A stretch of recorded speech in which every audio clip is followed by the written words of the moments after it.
everybody. This is Charlene McPherson from Nat20 Therapy. I just wanted to cover how to make a character, how I have people make a character once you decide to come on board, what that looks like to kind of decrease the amount of overwhelm that you can have while you are trying to create a character, especially if you're new. So this is D&D Beyond. I really love using D&D Beyond because it simplifies everything, it streamlines everything, it allows me access to your character sheet so that I can help you in any way, shape, or form. If you have a question during session, I can, go ahead into your character sheet and look for you or figure things out. So it's really, really handy. To create a character on here, you definitely will need to start an account, and you just have an email or whatever. And what will happen is once you decide to come on, I will give you a link that will send you to the specific campaign that I'm running.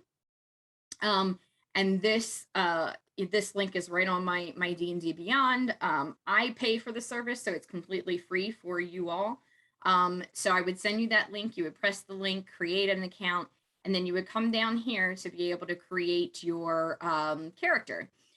Again, D&D Beyond, I just wanted to go through this and show you how you would create a character, just to kind of decrease the amount of anxiety that may be around creating a new character for the first time. So you would literally just press create unassigned character. Yes. Okay, so this is where we start. Character name. I usually don't name my characters straight off because I like to get to know the character first, and then I'll come up with a name. But if you would like to randomize, you can. You can click this randomize button here and it'll give you a random name. Or you can go down here to this website. It has some pretty good name. It's a name generator. It has some pretty good names. And there's also a place to put a picture if you know what your character already looks like. So on this page, you just kind of leave everything the way it is. You don't have to worry about changing too much here because I pretty much set this for the campaign. So the next thing that you will pick is a what we call a race in D&D. It's more like a species.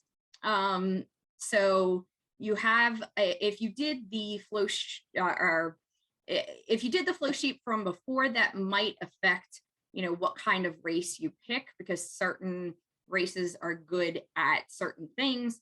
But you can go down and you can click on, let's say, I always love my Dragonborn. So let's do Dragonborn, and it'll actually give you the details of what your dragon ancestry, your breath weapon will look like, things like that. So things about the actual species or race on D&D. The common ones, or the original ones, the dwarf and elf. You have halflings, humans, tieflings, but you can have half elves, you can have anything you really want. Genasi are pretty cool, they're more elemental. So you would just go through and you would, do some research, pick what you want. We can pick a dwarf for now. There's different types of dwarf, and it'll tell you what the actual difference is. So mountain dwarf, they live in the mountains.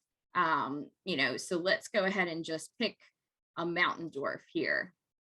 So on this page, you're gonna have information. It'll tell you what the racial traits are and everything like that. You can go to a mountain dwarf details page. It'll give you even more detailed information about mountain dwarves and where they live and things like that. When you're creating your character, I tend not to worry too much about the things that do not have a blue exclamation mark. So you see right here that there's a blue exclamation mark. So I'm going to click down on that. And I have to choose my artisan's tools. For a mountain dwarf, I can either have brewer supplies, mason's tools, or smith's tools. So I'm going to go with smith's tools. So basically you've got all this down. This does have information that you can read on each one of these things. They can come in handy, but if this is your first time, don't worry about it. Just keep going. This is where you choose a class. So if you looked at that flow sheet from the documents video, and you got to one of these classes, this is where you would pick that class. So if I am picking a dwarf, dwarves are pretty good fighters. They could be a bard, they could be a cleric, any race could be anything, right? There are some pairs that go better together than others, but when you're first starting, don't worry about that. Pick what you want to play, have some fun, and that's all that matters. So I am going to go with an actual spellcaster because I want to show you what spellcasting looks like. So I'm going to go bard. That's a simple spellcaster. I play a bard. It's a lot of fun. So we have a dwarf bard here. We're going to add a class. Now you're going to go through and you're going to need to look at proficiencies. You need to, so don't worry about knowing what a proficiency is. Just pick what you want. You need a musical instrument. So I'm going to pick some bagpipes here, a drum, and a horn. And for skill, you can go through, I think if you click it, it should get, okay. These are different types of skills. If you're a bard, you're a type of person that's going to use magic. You're not going to be in the front lines and things like that. So you may be better at, let's see, stealth, if you want to be a stealthy bard, or you could be a deceptive bard. You could lie really well, and you could insight people really well, which is that you can read people really well, what their intentions are. Again, you can look these up off to the side if you really want to, or you can just pick them, see how they work. If we need to change it once we get the game started, we can totally do that. It's not a big deal. All right, so you go to the next one. This is your ability scores. This is basically your strengths and your weaknesses as a character. So I usually do for newbies, I do standard array. It gives you, looking down here, it gives you 8 through 15, right? 8, 10, 12, 13, 14, 15. And you take and you assign those across your ability scores. So you have to keep in mind what you're playing. So if I'm playing a really strong character, like a fighter, I would probably want to put my strength up to 15, right? But since I'm playing a bard, I am actually going to pick 10. It's probably going to be one of the lower ones. If I'm playing a bard, charisma is my thing, so I gotta be able to do a musical, number, and people need to like it. They need to like me. So I'm going to say, okay, charisma is, I need a lot of charisma to be able to do that. Dexterity, since I wanted to kind of be a little bit of a stealthy bard, I'm going to do a 14.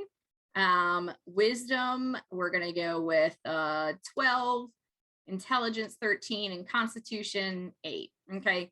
Again, these numbers don't really mean, they do mean stuff, so you want to pay attention to it, but the further you go down the line from, what's really, really important, you just kind of have to pick what you want. And of course, at any time my clients are completely confused about how to do this or how to create a character, I will walk them through step by step to help them figure that out. And so next we have a background. So the background is where your character came from. What is their story? You can do a custom background, but again, if you're a beginner, you might want to pick one of these. You can pick it and it will pop up with what that actually means and what skill proficiencies you get from that. So as a courtier, you get persuasion as a skill proficiency, which means that you're good at persuading people. You get an extra modifier to be able to do that. And then you also can choose a skill. Since I'm a bard, let's see, we're going to go entertainer. I have to choose my instrument. Let's see, lute. Okay, and these are things that your character can do. They will all be on your character sheet at the end, so you don't need to necessarily read it right now. Down here, character details. This is something that I am really going to start encouraging my clients to do, because these are optional, but this one not so much. But character details you don't have to do, but like the physical characteristics, what do they look like? How old are they? You know, do they have a gender? You know, or are they agender? You know, there's also personality traits that you can go through, and you can add personality traits. They have a list of them. You can press the random button and it'll add it. Or what I tell my clients is, okay, hey, look at this. Think about what your therapy goals are for the group, and try and pick something that might fit something around there, right? So let's see. I get better if I'm not the center of attention. You know, that would be a good thing to work on for somebody who maybe has ADHD, you know, or something like that, right? So you can go through here and pick these pre-written ones, and it really helps to kind of flesh out your character. You would also be using the document, the knives, forks, and spoons document in the previous video, to kind of flesh out your character as well. But this kind of does it right on your character sheet. You can add ideals, you know, what is important to you. Right along here, again, you can randomize it. You can roll a D8, D6 if you'd like, to randomize it that way, or you can just pick which one. Again, I encourage people to pick which one that might be a little bit close to what their goals are, their social skills goals are. Same thing with bonds here, and the same thing with flaws down here. These can really flesh out a character. Now, as a new player, you may forget about these altogether, and that's absolutely fine. I tend to be, when you know, teaching new people, tends to be super relaxed. You're not going to remember everything your character does or what their skills are and things like that. I just want you to have fun. I want you to keep your therapy goals in mind, and I want you to have fun. So you can pick these things out if you'd like. When I first started, would just skip those. But now that I'm a little bit more seasoned, you know, I like kind of fleshing out the character on here as well. And so this is where you choose your equipment that you're going to be carrying around. I always choose equipment, not gold, because I don't keep track of gold too much in my campaigns. So it'll give you what your options are according to the class and race that you picked. So I could have a rapier, a longsword, or any simple weapon. If you click any simple weapon, it'll give you more options down here. I'm just going to go with rapier, because I actually fenced rapier back in the day. And you could go with a diplomat's pack or an entertainer's pack. We're going to say an entertainer's pack, since that's our background. A lute or any other musical instrument. We're going to pick a lute. Again, if you go any other musical instrument, you choose the options and it'll go down there. But we're going to pick a lute. Leather armor and a dagger. That's pretty much standard for a bard. Musical instrument. I'm going to pick bagpipes. And then starting equipment, a love letter or a lock of hair or a trinket. I'm going to say a love letter. That's fun. All right. So we have all those picked. You don't have to worry about anything down here. You just say add starting equipment. Okay. Now, this is the part where you actually have to go in and equip the things you just picked. They're in your backpack. So in world, you know, these things are in your backpack. So you need to go through your backpack and decide what you are going to equip, what you're going to hold in your hand, what you're going to use, those type of things. As a DM for newbies, I tend to just put everything on, as long as it doesn't, you know, have any problems with the, you know, other things, right? I put it all on so that you at least just have it on your character sheet, so that you can look and make a decision instead of being like, oh, I got to go back in and equip this, you know, dagger instead of this rapier. You know, it makes it kind of confusing. So I just have all of them on so that you have it on your character sheet, you know what your options are, so that it doesn't really cause any delay with your turn. There's enough to know. You don't need to, you know, be going back and forth to D&D Beyond. And so that's the end, right? And so I can export my character to PDF, which I highly recommend having a copy of your character. But you also can access this character over and over and over again on D&D Beyond. So as you level up, it'll teach you how to level up, all those things. But here's your character sheet. Okay, and at this point, you have your character sheet. You have you have your dagger, your rapier, and unarmed strike. You have all of your bonus actions down here. And again, I will explain those as we play. But in this frame, you can definitely go in and manage, the picture and the name. And you can see that you're a Mountain Dwarf Bard 1.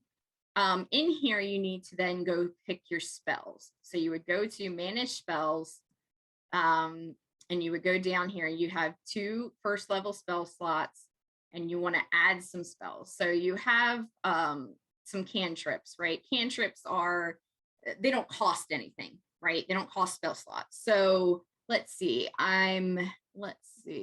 Ooh, Minor Illusions, always a fun one. Vicious Mockery, always go for Vicious Mockery as a bard. And Friends is a good one too. These are hard. I'm gonna go with, because I'm gonna be a support character, so I'm gonna go with let's see, Message can come in handy a lot.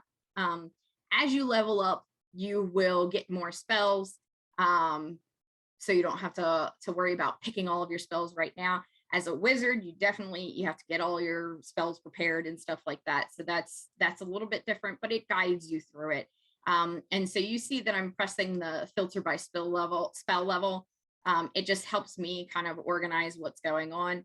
And my known spells, I can now have 4 known spells. So I have to go through and let's do Disguise Self, because I wanted to be a sneaky. Featherfall is always a good thing to have in your back pocket. That's if you fall like off a cliff, it'll make you fall slower so that you're not gonna crash onto the ground.